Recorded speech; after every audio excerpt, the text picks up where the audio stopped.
Hello friends, welcome my YouTube channel Momal classes. मैं संपत सिंह। आज आपके लिए जो टॉपिक लेके आया हूँ वो एक औषधीय महत्व का पादप है। और वो आज का टॉपिक जो हमारा रहेगा वो रहेगा अफ़ीम। ये नाम आपने सुने होंगे और आप इनको जानते भी हो, कोई आपके लिए कोई नई बात नहीं है। तो आज हम बात करेंगे अफ़ीम, या जिसको और किस नाम से जानते हैं, अहीफेन।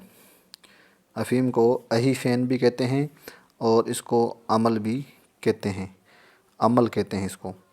और आपके क्षेत्र में कोई विशेष नाम से इसको जाना जाता है तो वो आप कमेंट करके हमको बताइए। इसके अलावा इसको ओपीएम भी कहते हैं या इसको ओपीएम पोपी भी कहते हैं। तो ये इसके नाम हैं सारे। अब बात करें इसके बॉटनिकल नेम का, बीएन यानी बॉटनिकल नेम। तो बॉटनिकल नेम इसका जो है वो काफ़ी एग्ज़ाम में पूछा भी जाता है। तो बॉटनिकल नेम इसका होता है पेपेवर सोमनीफेरम। ये काफ़ी इम्पोर्टेंट नाम है, पेपेवर सोमनीफेरम। नेक्स्ट बात करें इसके कुल की कि इसको किस कुल में रखा गया है, तो इसको पेपे वीरेसी कुल में रखा गया है। पे वीरेसी कुल में रखा गया है। अब एक काफ़ी इम्पोर्टेंट क्वेश्चन जो है वो लगभग पूछा जाता है। वो पूछा जाता है कि अफ़ीम का कौन सा भाग उपयोगी है। तो पादप का उपयोगी भाग कौन सा होता है, या पादप का जो उपयोगी भाग है उसका नाम लिखिए। तो उसमें क्या आएगा, तो उसमें आएगा अपरिपक्व कैप्सूल फलों का लेटेक्स। तो अपरिपक्व अनमेच्योर जो उसका कैप्सूल होता है, जिसको हम फल कहते हैं, फल को ही कैप्सूल कहते हैं, का लेटेक्स यानी अंदर से जो शीर यानी जो दूध निकलता है ना, वो उपयोगी होता है। जैसा डायग्राम में आप देख सकते हो, देखो ये है कैप्सूल, ये आप भाग देख रहे हो ना, ये कैप्सूल है इसका, ये इसका फल है जिसको कैप्सूल कहते हैं।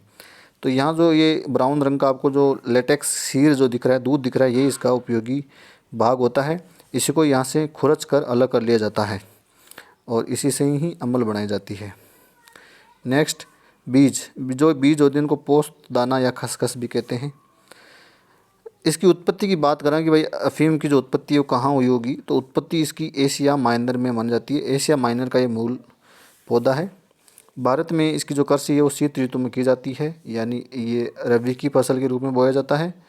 और भारत के अंदर बात करें कि कौन से राज्य प्रमुख उत्पादक है, तो प्रमुख उत्पादक जो राज्य भारत में एमपी, यूपी और राजस्थान और बिहार है। तो इन क्षेत्रों में काफ़ी इसका उत्पादन किया जाता है। बात करें राजस्थान की कि राजस्थान में इसकी कृषि कहाँ की जाती है, तो राजस्थान की बात करें तो राजस्थान में दक्षिण पूर्वी ज़िले जैसे चित्तौड़गढ़ है, बांसवाड़ा है, डूंगरपुर है, झालावाड़ है, इस क्षेत्रों में इनकी जो है वो कृषि काफ़ी की जाती है। और इसके जो आप खेत देखोगे तो वो खेत आपको इस प्रकार के जो है वो नज़र आएंगे ऐसे। ये आप कैप्सूल देख रहे हो, एक पादप देख रहे हो, साग की पौधा जो आप देख पा रहे हो, यही है अफ़ीम का पौधा। फिर है जो खेती करने के बाद इसका संग्रह कब करें क्या अफ़ीम का, तो अफ़ीम का संग्रहण फरवरी से अप्रैल माह में किया जाता है। जो लेटेक्स जो हमको अभी दिखाया था आपको भूरे रंग का, उसको कलेक्ट करते हैं, उसको खुरच के तो ये फरवरी और अप्रैल के महीने में जो है लगभग किया जाता है।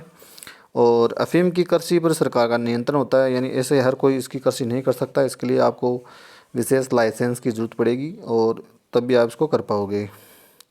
अफ़ीम का पादप एक वर्षीय होता है, अशांकित होता है, कोई ब्रांच साइड में नहीं निकली होती है, ऊर्ध्व एकदम खड़ा होता है और 1 से 3 फीट लंबा होता है। तो इसके आधार पर पादप को आप पहचान सकते हो। अफ़ीम का संग्रह है, तो अफ़ीम का संग्रह करने से पहले आपको क्या करना पड़ेगा, तो जो कैप्सूल है यानी अपरिपक्व कैप्सूल फलों पर चीरा लगा देंगे। पहले चीरा लगाकर लेटेक्स यानी दूध एकत्रित किया जाता है। चीरा लगा देंगे तो वहाँ से वो दूध निकलेगा, हवा के संपर्क वगैरह में आके वो भूरा रंग का होकर वहीं जम जाएगा और फिर वो वहाँ को उसको वहाँ से खुरच कर अलग कर लेंगे। तो शुष्क होने पर या सूखने पर जो सूख जाएगा, तो शुष्क होने पर यही दूध शुद्ध अफ़ीम होता है। ये दूध ही अफ़ीम कहलाता है। 1000 पौधों से लगभग आप 1000 पौधों के जो कैप्सूल है उन पर चीरा लगाओगे, दूध को कलेक्ट करोगे, तो 1000 पौधों से लगभग 35 से 50 ग्राम अफ़ीमी आपको प्राप्त होने वाली है। तो इसका आधार पर काफ़ी महंगा होता है। दूध संग्रह का जो कार्य भी हम बात करें थे फरवरी से अप्रैल में जो महीना है उसके मध्य जो है वो किया जाता है। अगर सूखने के बाद इसका रंग कैसा होता है, शुष्क यानी सूखा हुआ अफ़ीम अर्ध ठोस यानी आधा ठोस हो जाता है और भूरा या काले रंग का आपको नजर आने लगता है। फिर अफ़ीम का जो रासायनिक संगठन है उसमें क्या क्या आपको मिलेगा उस दूध के अंदर वो देखेंगे। तो अफ़ीम में लगभग आपको 25 प्रकार के एल्कलॉइड्स जो है वो मिलते हैं। 25 प्रकार के एल्कलॉइड्स पाए जाते हैं जो काफ़ी उपयोगी होते हैं। अलग अनेक प्रकार की औषधि उनके महत्व होते हैं और कई प्रकार के दुरुपयोग भी होते हैं।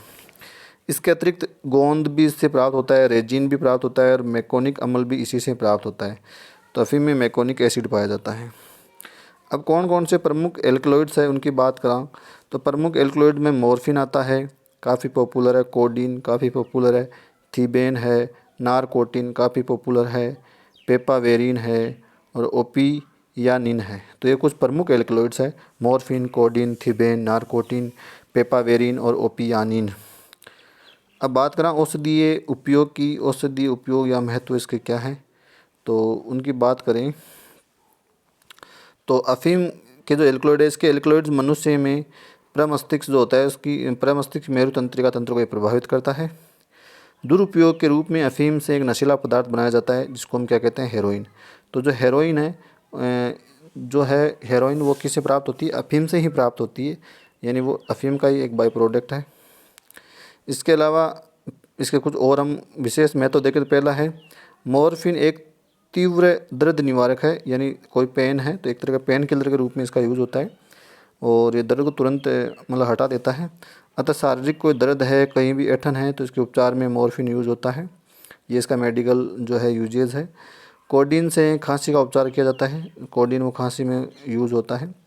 अतिसार तथा दस्त में भी उपयोगी, दस्त लग रहा है तो इसको यूज़ किया जा सकता है। वैसे जो अफीम है वो क्या करता है, कब्ज़ कर देता है ज़्यादा यूज़ करने से।